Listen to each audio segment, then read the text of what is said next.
Your market research test results are back from the lab, and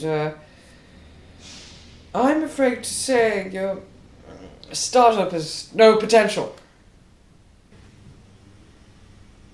Oh man. We're gonna have to start over?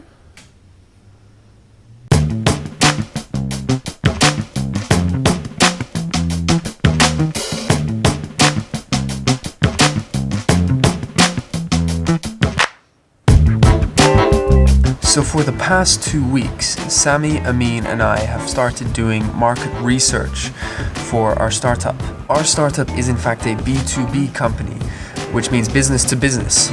So conducting the market research entailed approaching experts in industry to see whether they'd be interested in using the product that we want to develop. Last weekend I was away in London, and during that time Sami and Amin conducted some initial interviews with large retail stores, one of our primary target industries, and the results were very negative. When we went to speak to retail stores with Amin, we noticed that it wasn't really a need for them. He thinks the idea is complicated to implement and not as good as we think it is because there's no added value. So yeah, basically there was very little interest, and the problem that we thought we'd saw that we can come in and fix wasn't really a problem at all to them. So then, the day after I returned on Monday, we sat down to discuss what to do next. Okay. So, the original startup idea we had, we don't want to do that. No, we're just thinking about other possibilities. And we're thinking about other possibilities because we want to implement fast and start working effectively. And the current idea we have takes too much time. Yeah, and takes also a bigger idea. Hardware stuff, it's another kind of project. Okay, I get that. How about this then? For the next 6 months, we try ideas out. We try startups. We make, say, 1 startup per month, or maybe more. Per week. And we work on the idea. We work on just prototyping stuff, and then we review in say 2 months' time, 3 months' time, which ones we like the most. And which one is more accepted by the market also. Because sometimes you have some good surprises. Yeah. So we should also focus on that. So stupid stuff, intelligent stuff, try it all. Yeah. Just to summarize, we will be putting our original project on hold and will instead opt to create many small things in a shorter amount of time. Here's the nice thing about this new idea. If we want to make small little startup ideas and test them and continue on, why don't we do that publicly? How we're not going to be coming up with ideas that are so unique that we're going to lose everything by them being copied. I'm not... So what we could do is we can involve people here and say, this is startup number 5, check it out. D'ailleurs, comment on dit d'ailleurs en anglais? By the way. C'est vrai. By the way, when I saw your first video, you didn't want to tell the idea. Yeah. That surprised me.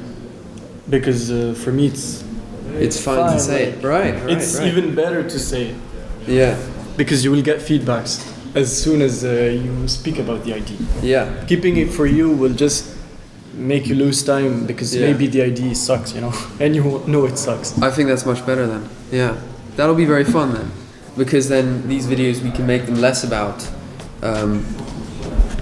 what's happening in Paris. Make them really about what the startups are that we're doing. So we will be doing this all publicly, starting with our first project, Boto, which means mates in French. Boto is a money-saving platform that allows you to save money with friends in a very cool way. Let me explain with an example. Imagine you and your friends are all saving 500 euros each. 100 euros per month for 5 months. In October, you all save 100 euros. In November, 100 more, and by March, you've all saved 500 euros. Cool. That's just regular saving. Here comes the interesting part. Instead of all saving your money separately, earning it after 5 months, you can combine your saving efforts to do this. In October, altogether, you already have 500 euros. So instead of keeping it, you award that to one of the participants. The next month, you do the same, this time awarded to another participant. And you continue that for all 5 months. By the end, everyone's contributed 500 euros and everyone's received 500 euros, just like before. But now, everyone except the last person received their savings earlier. With no banks and no lending, together with your friends, you've increased your short-term buying power. This is what's called a ROSCA, a Rotating Savings and Credit Association. On a monthly basis, participants contribute money to a shared pot, and each month, one participant is randomly selected and awarded that whole pot. By the end of it, everyone receives exactly the money that they put in. However, most receive it sooner than if they were to save on their own. We're turning the idea of a ROSCA into an app. You invite your friends, set up the amount you want to save, the length of time you want to save over, and Boto will take care of the payments. At a set date each month, Boto will charge a certain amount from every person in the group and will then deposit the total to one randomly selected winner. Pretty simple, actually.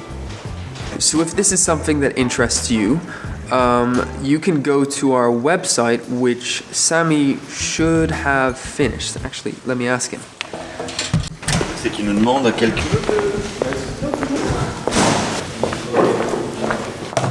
Sami, is the landing page done? Yes, it is. How does it look? And the English version.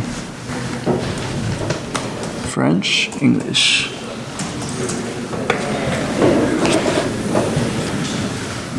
We won't spoil. Absolutely perfect. Thank you. Good. I'm gonna go.